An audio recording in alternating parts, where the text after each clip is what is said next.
that time, you also met another legendary figure, Don Draeger, right? I met Don 1976. And Yeah, when I arrived. Yeah. And I understand that he was because these arts were still very very new, and the idea of going to Japan to study these arts, even though some people had already done it, it wasn't as popular or as easy as it is now, right? So I understand that most people who came from the West, especially the US, to get involved with the martial arts, generally gravitated towards Don Draeger. Yeah, yeah. In a way. It was a natural thing. One, a lot of folks came to do judo, and he was brilliant at judo, and he was a senior member of the Kodokan. Mm-hmm. But Don was such a larger-than-life figure. You know, it's kind of a funny story, but when I was on my way to Japan, Terry Dobson said, well, get a chance to check out Don Draeger. And all I knew about him is he'd written a few books. Right. And I looked and I curled my lip and I said, I don't really want to talk to people who just write books. I'd like to meet some practitioners. And Terry sort of laughed and said, okay. And then I met Don. He's built like a Greek god. He could do full splits. He could do, I believe, in his 50s, he was doing squats with over 500 pounds on his shoulders. He's just a perfect physical specimen. He was very smart. He was very studious. And he, in a sense, was the godfather of most foreigners who were training, at least in the Tokyo area. And there was something in me that really said, I don't want to be that close to that. I don't want to be a part of that. Because it was like, I've gone all the way to leave my home, and there's a package waiting for me that I can just slide into, and I can be one of Don's boys. And that's fine. And I'm not, in no sense am I criticizing anybody else who did associate with Don to that degree. But I just felt, why would I leave my home to be comfortable? Right. And so I was friendly with Don. I learned from him whenever I talked with him, but I was not closely associated with him for that reason, so that I could make my own way. Okay. Going back to your two arts, and again, without going into many specifics, but your arts are very different, and the people who taught you your arts were very different, starting from one was a man, the other was a woman, a young man, and a middle-aged woman, I think Nita used say was at that time. But I understand from what you've told me and from what I've read about them was that they shared a very deep love about their arts. They were very, very earnest in what they did and very passionate about their arts. And could you tell us a few words about them? As many or as little as you would. Because I believe that a part of them still lives in you, right?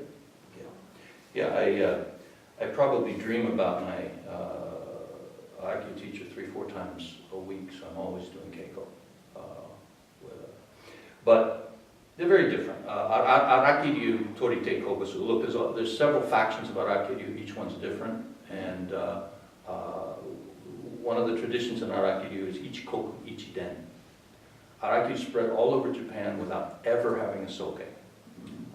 Each Shihan would move to a different area, and what was necessary in Morioka was not what was necessary in Yamagata or in Saitama or in Joshu. Each Arakidu, most Arakidu, shall I say, kept a core of what was called the Torite Kogusoku, close grappling, but then the weapons would elaborate in very different factions. So you have big changes between different factions. Radical. And then you might have Arakidu Yawara, there's Arakidu Jujutsu, there's several factions of Araki Shinyu, where even the core techniques would change, and yet it was still Arakidu. I mean, the easiest way for me to explain the essence of the art is it's sort of like a wolverine. They fight low to the ground, you fight in close, and it's calculated aggression. It's not the disinhibited aggression of pure Jigenyu, for example. It sometimes appears like that, but if you will, there's always something held a little bit in reserve, so that you aren't 110% committed to a technique. You're 100% with 10% extra. Okay. It's somewhat different. We had a very severe practice. Bit by bit, we had very few students. In fact, I ended up in that particular line, the last student of my generation. You were literally the last man standing, right? Yeah, yeah. It was just there was a lot of pressure on a lot of levels because I had a very old school teacher who felt that you don't just come to the dojo and learn some techniques for a couple hours. If you choose to study with an individual, you have incredibly deep, now intertwined obligations and ties. And they don't stop when 5 o'clock when the practice is over. There's a kind of almost oyabun kobun kind of relationship would be one way to put it, or daimyo kerai kind of relationship. And it's a mutual obligation. One of the things I got from my teacher, I don't particularly like to teach. Yeah, I would come to that. Yeah. But you have an obligation to teach if somebody truly sincere comes. You can't avoid that obligation. Because this is why you were taught, right? Right. Because if your teacher didn't want to teach, period, then you wouldn't have learned this as well. Right, and somebody felt the same toward him. Right. So it's a chain, right? Yeah. So you're the next link. So in terms of combative strategy, everything appears to be in close. That grappling range is the ideal range. There's a lot more to it than that. There definitely we have weaponry for everything from nagamaki and sojutsu, kusarigama, chigiriki, which is a staff with a chain on the end of it, yofundo, which is a short chain. With the two ways. Two ways, yeah. A lot of stuff with dagger. So it's a very complex and extensive curriculum. Toda-ha Buko-ryu, if I liken Araki to a Wolverine, Toda-ha Buko-ryu has at its best is like a Doberman. It's very upright, very focused, very fierce, and it's always forward. You are going forward even when you're going into retreat. One of the differences is Toda-ha Buko-ryu, which has its roots in Shujyo-ryu, Toda-ryu, is there's a real emphasis on staying at blade's edge to the opponent, and they're ideally so they're never close enough to even cut you, much less grab you. So there's a real focus on my. So in that sense, it's they're very different, which leads to I think one of the most important points. In my generation, I don't teach anybody both arts. It is very difficult for anybody to truly learn one Koryu. Now the one thing I start with is if somebody walks in the door and they don't have an intention to radically distort their life to learn the system in its entirety, I don't want to teach them. I'm not interested in teaching people who just find it interesting. I only want to teach people. I gave 10 years of my life, 13 years. That was the first question my Aki teacher asked was, how long are you going to be here? I said, at least 10 years. I said, okay. If one doesn't have that commitment, and it's not just a commitment to training and practice, it's a commitment to the you, which is a living entity. Now the idea of training in Tudyu is really, in a way, strange. Because now you're committed to two different, it's like being married to two people. Yeah, like this is how you usually put it. It's like having two families, right? Yeah, yeah. And I can say that I was Shihandai of Toda-ha Buko-ryu. I was the assistant instructor in Tokyo. And for 11 years, I never once did a Toda-ha Buko-ryu kata. It looked like it. But internally, I didn't understand Toda-ha Buko-ryu. And I can remember I was just practicing one day, and I made a cut, and all of a sudden it was like all these, just everything coalesced. And all of a sudden, this That was was a Buko-ryu kata. yeah, and that's when I started really doing Toda-ha Buko-ryu. And because of that, I trained on a very, very intense level. Whenever I couldn't sleep, I'd lie in bed and I'd do kata, but if that didn't work, I would get up at midnight and I would train. The other commitment I need to totally separate these. So when I'm doing Toda-ha Buko-ryu, I'm not thinking Araki. When I'm doing Araki, I'm not thinking Toda-ha Buko-ryu. Now if I have a history of doing some level of tameshiai, of sparring, even today, and at this point things merge in my body.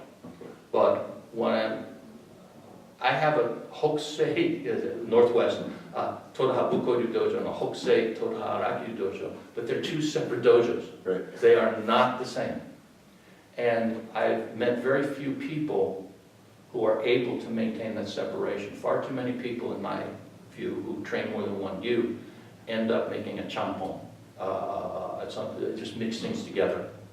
And I think that's a shame, because some of the most intriguing and best things in Koryu is its specificity. It's the details that only exist in that view. Yeah, and it's not only gokui, but it can be something as simple as how you organize your body. And that can be very different from one view to another. Yeah. Okay. So, at some point let's say you graduated and you returned to the US and you continued your studies, or how did that go with your studies back in the US? Well, the best thing in my life was training and my family. Two sons I was raising, and I was raising them in an ideal situation. We were on a hilltop near Onoji, outside Machida, and we had a house on top of this hill surrounded by an abandoned archery course, which was bamboo forest with trails, and you could just wander. I used to train there all the time. It was just ideal. But the main difficulty was I really did not like the life I was leading. I had enough money. I was teaching English. I was writing technical manuals on a labeling machine factory. And none of that I felt like I was contributing anything. And I inherited something from my teachers and felt it very strongly myself, that how can you train for power and not use it? I observe far too many people who talk about having an ambition to be a teacher of Budo. Now look, there's some people that they do have a calling to be a teacher, but it seems to me at its core, Budo is something you do, and then after you've done, then you start to teach. And I hadn't done anything. So I wanted to go back to the States and use power. Now, I was looking around for what I wanted to do, and I was looking at several avenues, and I discovered crisis intervention. And crisis intervention is a subset of psychology. And specifically, you intervene in situations with people who might be having a psychotic break, might be suicidal, and might, due to a mental illness, be homicidal. And just by force of will, by communication, or shall I say in Japanese, through kamai, through kiai, you get them calmer, so that they're safer and other people are safer. And that seemed like a very interesting way to spend my days. So to do that, I had to go back to school, and I went to a program in phenomenological psychology. Phenomenology is probably the closest thing in the West to, not Zen per se, but mindfulness. It's a philosophical attempt to discover mindfulness in Western context. And so I went to a graduate program in which you studied psychology by studying philosophy texts. And you end the program not armed with any technique, but armed with a way of seeing the world. So I started doing crisis intervention, and that became a much more interesting way to spend my days.